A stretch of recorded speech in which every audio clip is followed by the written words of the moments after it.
নমস্কার।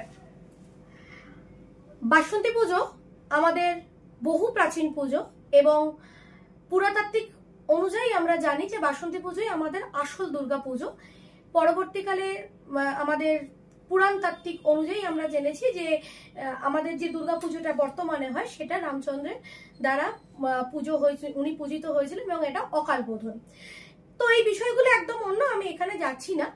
আমি যে প্রসঙ্গটায় আসছি সেটা হচ্ছে দুর্ভাগ্যবশত অথবা সৌভাগ্যবশত, যেটাই ধরা যাক না কেন, আমি আজকে দমদম ছাতাকলে গিয়েছিলাম। ওখানে একটা চৈত্র মেলা হচ্ছিল। তো সেখানে যাওয়ার পথে দমদম স্টেশন থেকে ছাতাকল যাওয়ার মাঝখানে আমাদের খালের আগে একটা হনুমান মন্দির পড়ে। স্টেশন থেকে শুরু করে হনুমান মন্দির পর্যন্ত আমি অন্তত তিনটে, খুব কমের ওপর তিনটে আমি দেখলাম, যেখানে শুধুমাত্র ওই রাম পুজো, রামনবমী নিয়ে উথাল পাথাল হচ্ছে। এবং যেটা নাগের বাজারের আগে যে হনুমান মন্দির, অর্থাৎ যে খালের আগে যে হনুমান মন্দির, সেইখানে এত বিশাল করে স্টেজ করে একটা বিশাল রাম মূর্তিকে সামনে রেখে তার কথোপকথন করা হচ্ছে। তো সেখানে আমাদের মনে হচ্ছে যে আমাদের বাসন্তী পুজোটা কোথায় গেল, অর্থাৎ আমাদের অন্নপূর্ণা পুজো বা বাসন্তী পুজো যেটা আমরা করে থাকি সেটা কোথায় গেল।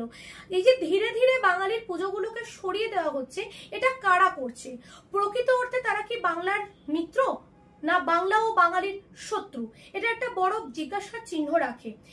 এবং সব থেকে যেটা বড় কথা, যে আমি ওইখানে অটো ধরার জন্য খানিকক্ষণ দাঁড়াতে আমাকে হয়েছে, আমি কোথাও একটা মুহূর্তের জন্য শুনতে পাচ্ছি না যে বাসন্তী পুজো বা অন্নপূর্ণা পুজো নিয়ে কেউ কিছু বলছে। শুধুমাত্র বিশাল রামের মূর্তি, রামনবমী মিছিল মারাত্মকভাবে মানে ওই ম্যাটারটাকে নিয়ে এত লাফাচ্ছে যেন আমি ভাবছি যে আমি পশ্চিমবাংলার রাস্তায় হাঁটছি, না আমি উত্তরপ্রদেশের রাস্তায় হাঁটছি। আমার কাছে যথেষ্ট গুলিয়ে গেছিল। এবং তার থেকেও আরেকটা জিনিস বলে রাখি, সব থেকে যেটা খারাপ, মানে কোনো পুজোকে আমরা ছোট করছি না, কিন্তু বক্তব্য হচ্ছে আমার একটা ছোট্ট জায়গায়, যে আমি আপামর বাঙালিকে একটা প্রশ্ন করতে চাই। এই যে আমাদের 12 মাসে 13 পার্বণ বাঙালিদের নয়, অ্যাকচুয়াল 12 মাসে 24 পার্বণ আমাদের হয়।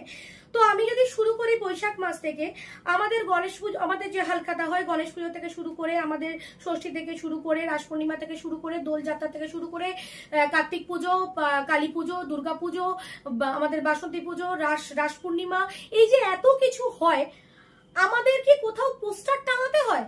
দুর্গাপুজো করুন, দুর্গাপুজো করুন, কালী পুজো করুন, কালী পুজো করুন, দোল পূর্ণিমা করুন, এই যাত্রায় অংশ, মানে এই অনুষ্ঠানটাতে অংশ নিন, এইটা করুন, কার্তিক পুজো করুন, সরস্বতী পুজো করুন, লক্ষ্মী পুজো করুন। এগুলো কি আমাদের পোস্টার করতে হয়? তাহলে তো এখানেই প্রমাণ হচ্ছে যে কারা আইডেন্টিটি ক্রাইসিসে ভুগছে, কারা আইডেন্টিটি ক্রাইসিসে ভুগছে। আজকে রামনবমী নিয়ে যে এত বিশাল মাতামাতি, সেই জায়গাটা দাঁড়িয়ে আমাকে একটা ছোট প্রশ্নের উত্তর দেবেন? আজকে ইউপি বা বিহারে গিয়ে আপনি এরকম বড় বড় করে দুর্গাপুজোর পোস্টার দিতে পারবেন? দুর্গাপুজো করুন, দুর্গাপুজো করুন, কালী পুজো করুন, কালী পুজো করুন, লক্ষ্মী পুজো করুন, লক্ষ্মী পুজো করুন, সরস্বতী পুজো করুন, পারবেন এগুলো দিতে? আমার মনে হয় পারবেন না। কথাটা বাঙালিরা মনে রাখুন, নিজেদের মাটি ছেড়ে দেবেন না। বাঙালি চিরকাল মহান ছিল, আছে, থাকবে, কিন্তু তার মানে এই নয় আমার মাটিতে দাঁড়িয়ে আপনি আমাকে শেখাবেন আমি কোন পুজোটা করব আর কোন পুজোটা করব না।